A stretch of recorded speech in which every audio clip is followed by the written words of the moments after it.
think the benefit of this tax cut ought to be concentrated with small businesses. So we created, and in the end, we've got a Republican governor and a Democratic Senate. In the end, we basically said, okay, you can, here. So we had $300 million sitting there, and the governor wanted it across the board. And we said, no, we're going to do it like we do the homestead credit. It's on the first increment of value. So if you were a small business, we phased in $150 million over 5 years, over 3 years. Yeah, we sped it up in the first year. Anyway, we said we want to make it on that value. So if you've got a $500,000 business in Iowa, $500,000, that's the cost of your shop. This year, most of that, the formula depends on how much money is available and how many people apply. But most of that $500,000 of your little hardware shop of property value, most of that will be taxed at the residential rate. Okay, it will be taxed at about 55% of its value. Okay, so our version focused on small businesses. Our version focused on Main Street, not Wall Street.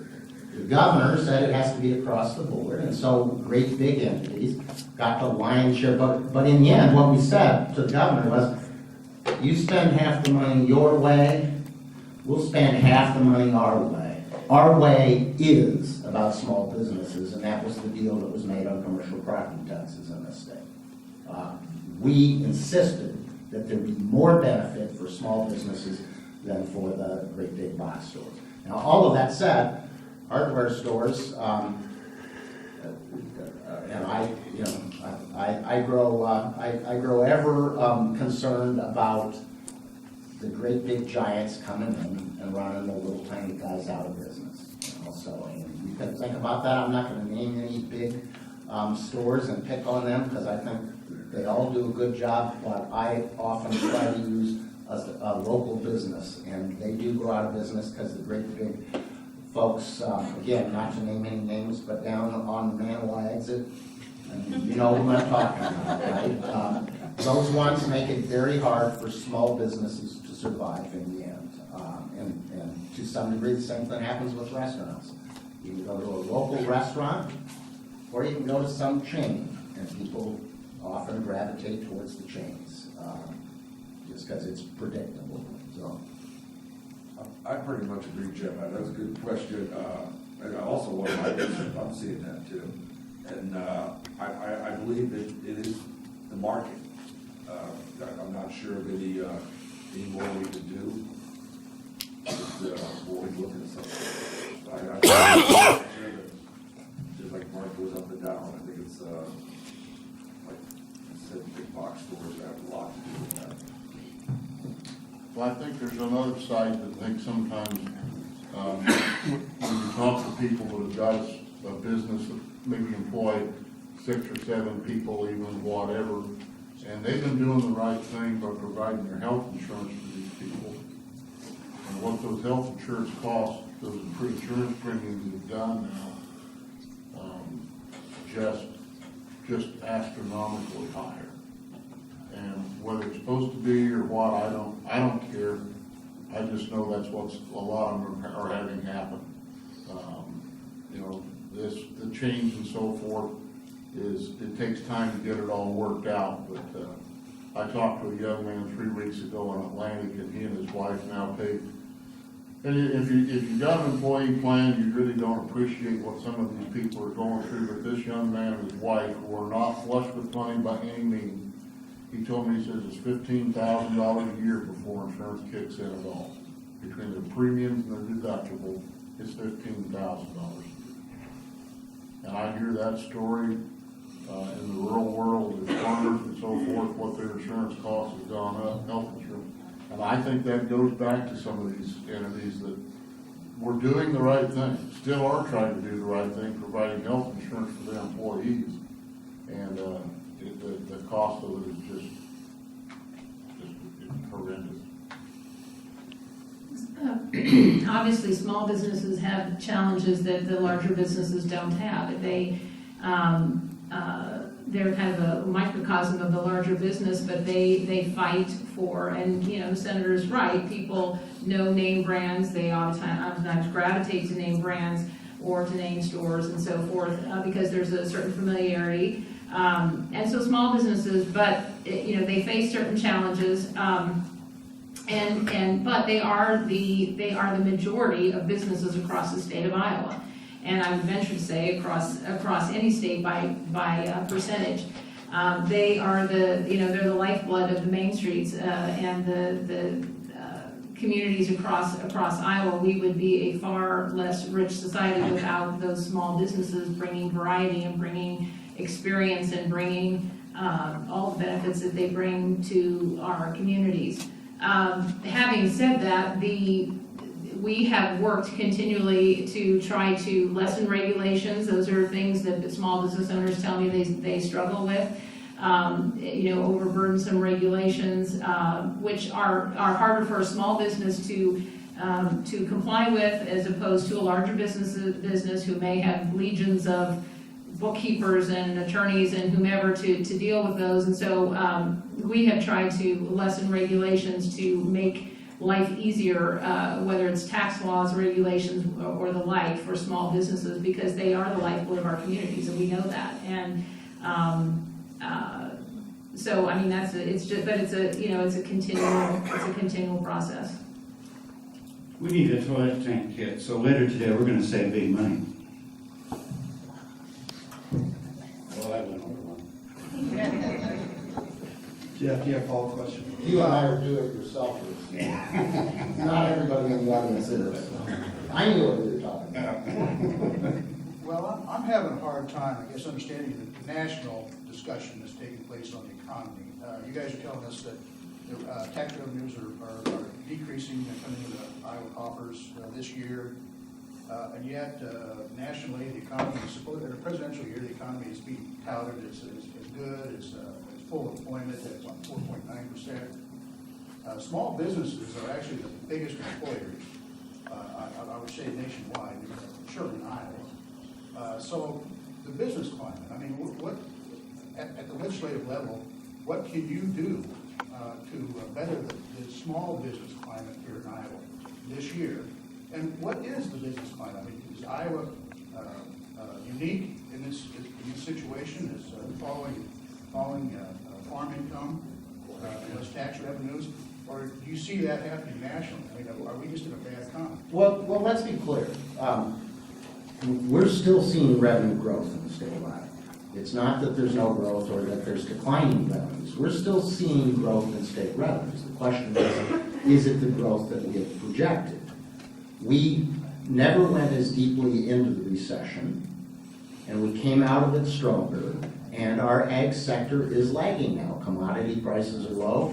International demand is lower than it was. Some of this stuff depends on how big the crop is in Brazil, so some of those factors. We're not really in horrible shape in the state of Iowa in terms of that. And when you talk about where do we rate in terms of businesses, there's a couple of publications that have said Iowa is a great place to start a small business. And then there are other places that other folks that like to say, oh gee, we're terrible and our top tax rate's too high.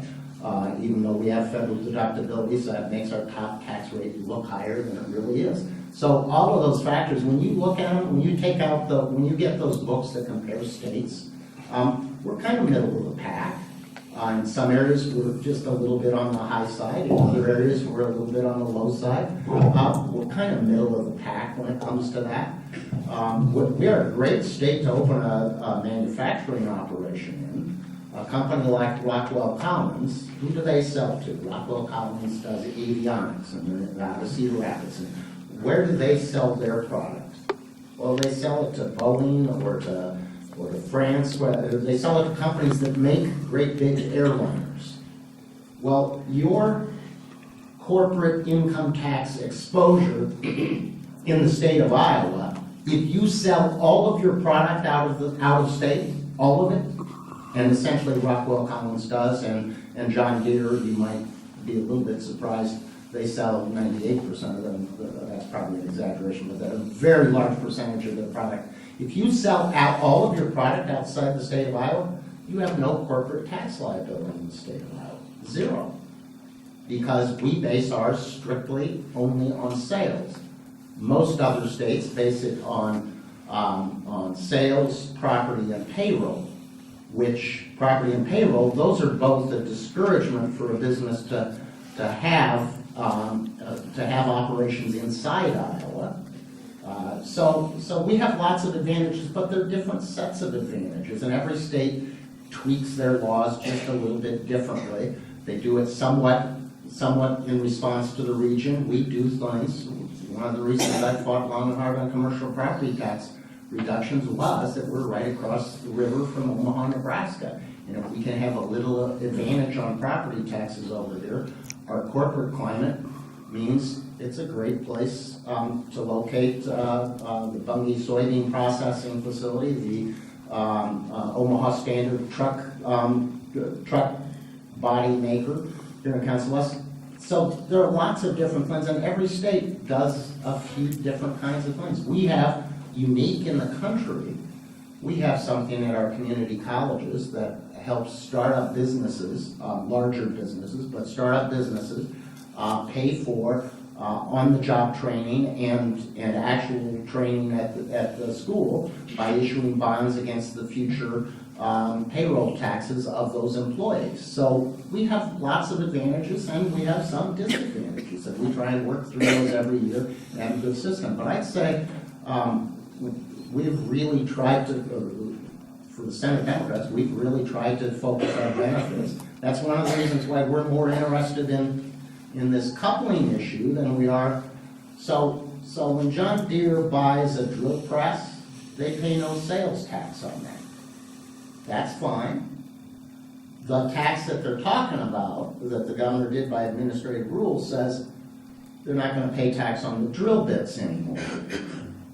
The drill bits are used up, the drill press is the actual equipment. So they call that consumables, and they've adopted a rule, no legislative action, they've adopted the rule because they asked Branstad, gee, we'd like to not have to pay taxes on those drill bits anymore.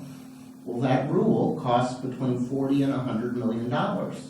I'd much rather take that $100 million, do coupling, help 30,000 farmers and 25,000 small businesses with their tax on their equipment purchases, then give it to corporations that just got a $300 million commercial property tax break that none of the rest of us saw. So I think that it makes sense to do that, and that's, you can probably guess, is the subject of what some of these negotiations are about.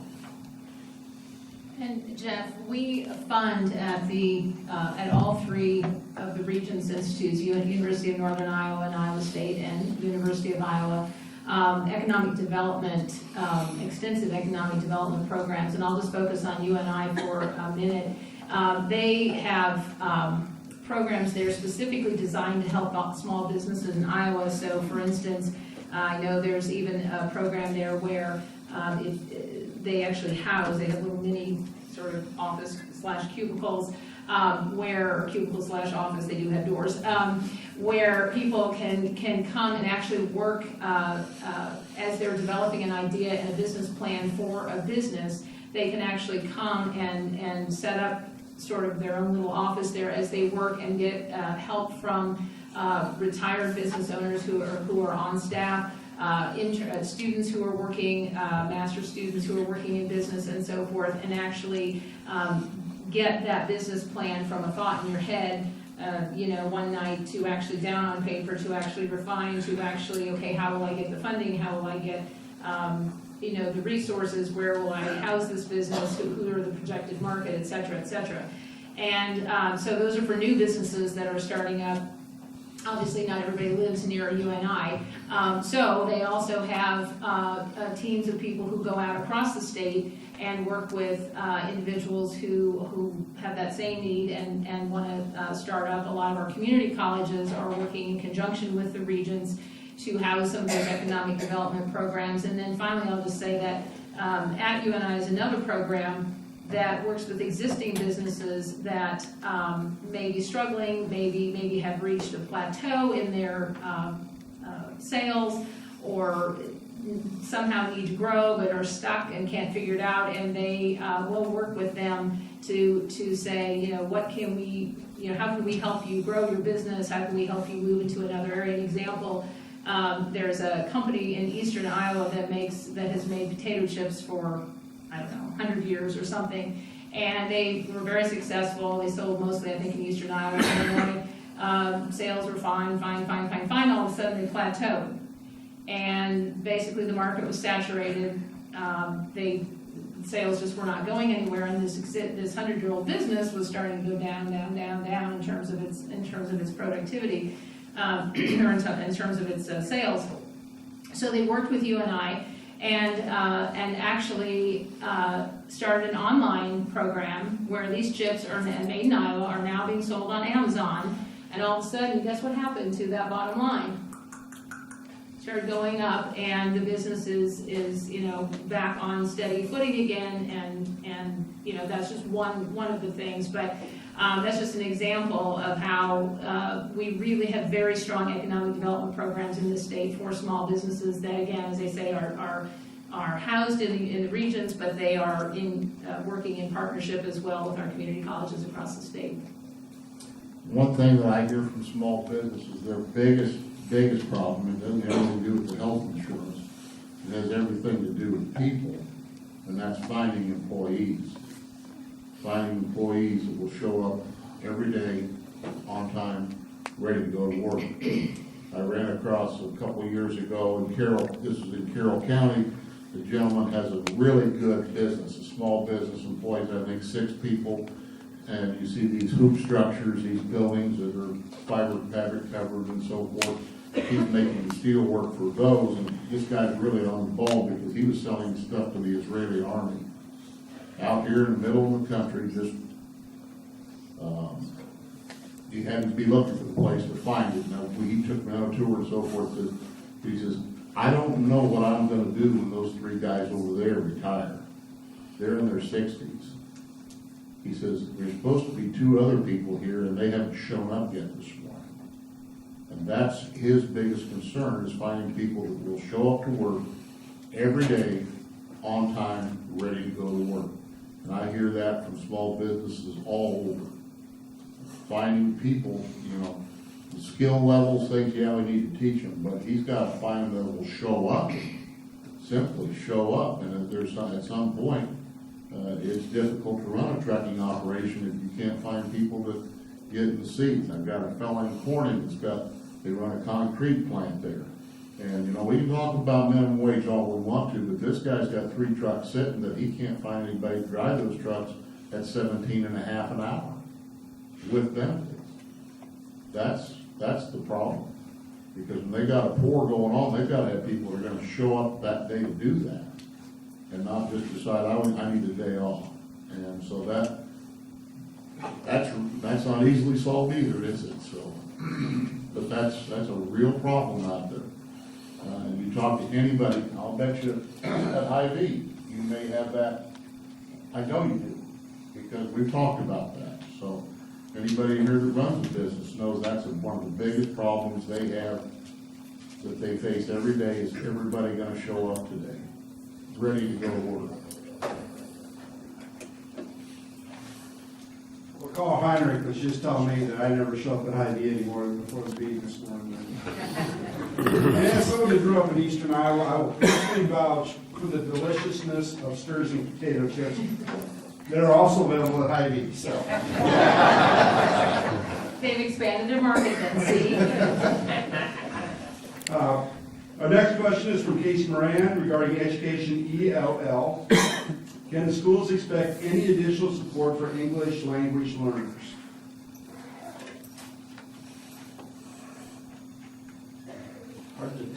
Hard to tell this year.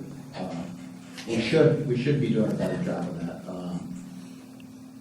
But as everybody said, it's a very tight year. So So I'd just say our first focus is to make sure there's an adequate level of allowable growth or state supplemental assistance, whatever people like to call it, their own name. So I do think over time we should do a better job at it. What, Martha, how many years are we at where, you know? I'm sorry, I keep putting you on the spot because you're my expert and you're a superintendent. The reality is, most of the studies suggest we should have 7 years of English language learning. And I think we're at 4 or 5. Okay, we're at 5 now. And over the last several years, we've been trying to get to that 7 years that's recommended. If you really want immigrants that are here to learn English and learn it well, you probably need 7 years of English language learner funding. But we can't do everything every year, and I guess I'd say I'm not sure we can get more this year when we're having so much trouble getting the other part of education. So. Des Moines Public Schools and also Omaha Public Schools use a rather unique learning system, individualized computers. About 4 or 5 years ago, I visited a school in north part of Des Moines, which has a lot of immigrant children, and I was in a classroom where they're full of children, they're third graders, who had grown up in refugee camps in Southeast Asia. And their parents, of course, don't speak any English, and they came in not speaking any English. But we had quite a group of adults come in, and those children were so immersed in their little computer programs that they didn't even notice us. And this particular program, which is based in a company out of Utah, has great success in quickly getting children up to speed. So, and I think I sent those people over to visit with Martha, but we should look for any way that we can get these children up to speed, speaking English as quick as possible. Casey, you have a follow-up question? Well, I guess I just heard you say that we can't do it every year, funding wise, but we're expecting the schools to do it though, because we can't let these kids fall through the cracks. So I mean, how is the legislator at some point going to support us in these laws we're held to be able to make sure that we get every kid through that? Because in the end, we have some computer programs and some things like that we do support with it, but the teacher in the classroom is what's going to make that difference, and we got to provide that support to these kids. I think we're the reason, I think the Senate Democrats are the reason you're at 5 years. Okay, so we have tried to do that. But when I ask a question here, I try and give you kind of a straight answer. I wish we could do better. If I had my druthers, we'd be at the 7. But at this point in time, in a year when everything else is tight, saying I'm going to get you another year would create some false hope on your side. So again, I think we've tried really hard to get that done, and we're going to continue to work on that. And if we can find a way, we'll certainly be willing to do it. But everything else we're doing on education seems this year to be like pulling teeth, and I'm just not sure I can get it done. I guess just want to remind you something I said last time is that projected increase in revenue for next year is $153 million. And the House has voted to put $143 million of the new dollars into education. And this means that just about every other program in the state of Iowa will need to be cut.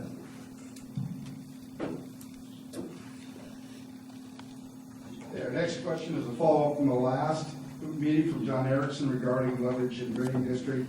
Can you update us on HF 571, please?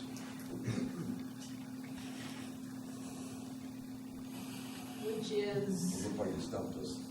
Yeah. Well, it would have to be a bill from last year. No, it's a House study bill. You said. It's a House study bill. And then I sent that to you. Yeah, but you said it became a House file to allow individual drainage districts that have landlord trustees to have insurance. I can't cut it out because it said it wasn't included as a governmental agency in the state of Iowa eligible for ICAP coverage. And they canceled that insurance. And the trustees need to have that insurance to protect themselves from liability. And should be a non-controversial bill, but to include that on the list, you did that with Fair Boards a couple of years ago. This is the same process. The question is, where is that at? Pardon? The question is, where is that at in the process? Yeah, where's that in the process? Okay, and I did speak to Representative Baltimore on your behalf, and because he was the leader on that subcommittee, and he has some reservations about the bill, that it was opening up some liabilities and some expenses. So, and I'm sorry I didn't follow up on it more, but if it's still a House study bill and it doesn't have a House file number, it didn't make, did it? He said it did, yeah. What It you did, sent oh. me- What you sent me was the House file. Okay, It wasn't study bill 571, but I think it became House file. well, I'll take your question and follow up on it. Okay, all right, thank you. Follow up on that, then, John? No, okay. That brings us just about to the end. A couple of reminders before we get into closing comments. First, again, we'd like to thank our sponsors, Pinnacle Bank, Feltner, Peterson, Smith, Rouge, Thomas, and Simpson LLP, our gold sponsors, Ameristar Casino Hotel, Black Hills Energy, Iowa Western Community College, and our series sponsor, Hy-Vee. As a reminder, don't forget the sheets on your way out because we have changed some dates. March 19th, 3 weeks from today, we'll be back here again, and we hope everyone can be here. And with that, we'll get into closing statements. And, sure. And Senator Shipley mentioned he can't be here on the 19th because he has a previous schedule. I also have something else scheduled, a couple of other things that day, so I won't be able to be here. April 2nd, I think I can be back. And last Saturday, I did 2 forums. Tom and I don't just sleep in on every other Saturday. And I had a 4th grader attending, and he sent me a letter on Thursday. I'd just like to, in closing, read that to you. Thank you for having us for coffee. You answered some important questions for me. I learned some very, very interesting things. I am glad you took the time to visit Oakland. The cookies were very delicious. My brother enjoyed them very much. He ate 7. Oh, and this is the part I like. You are a very great man. Hope to see you soon. Thank you.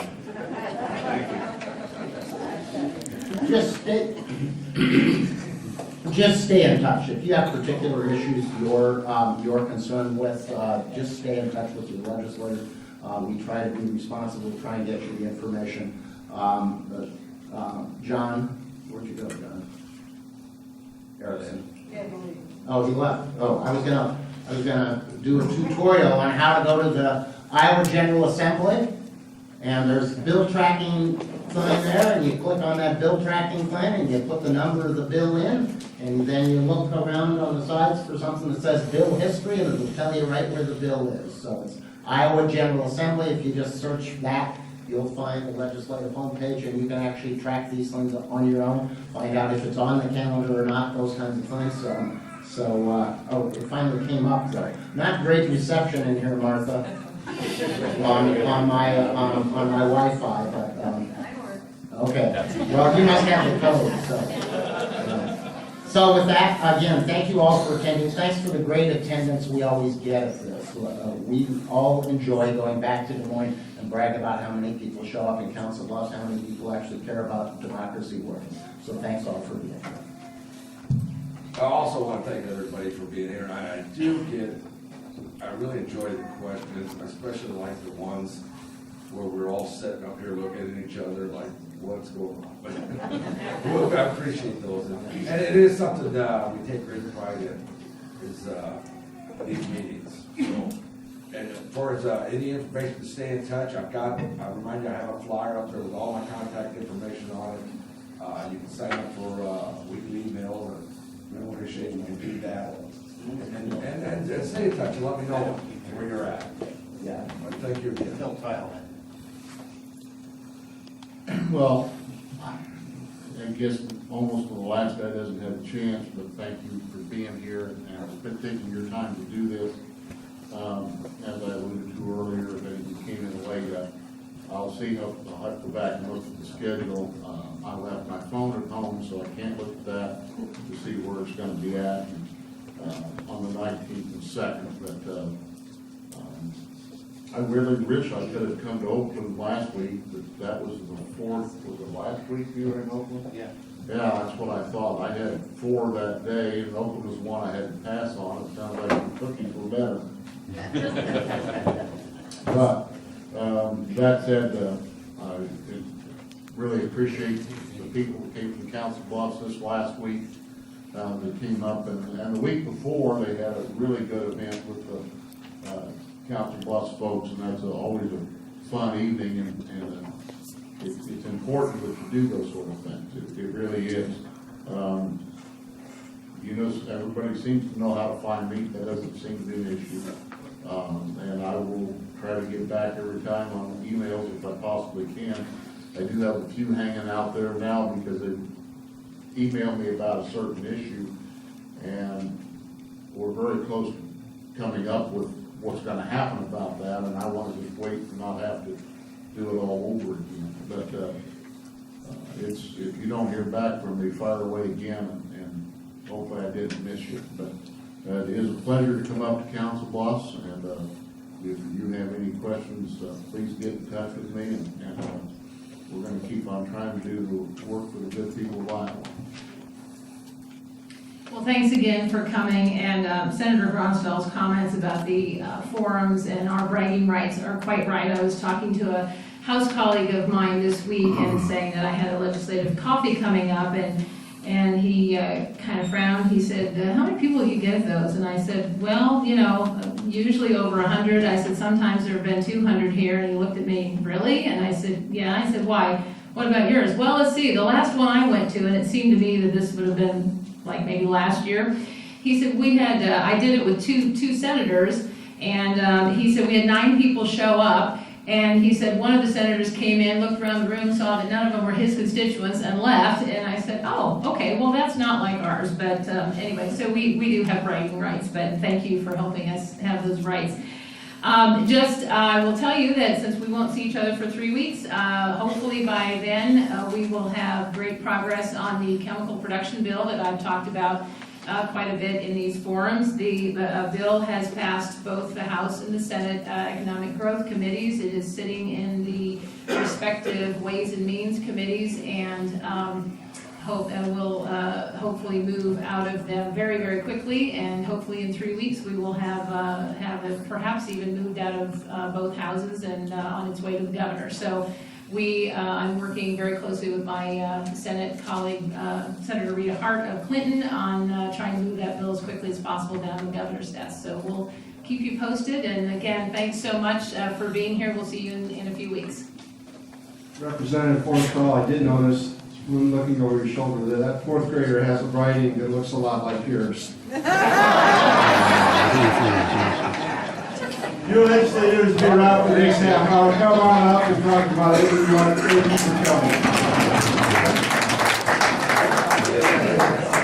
coming.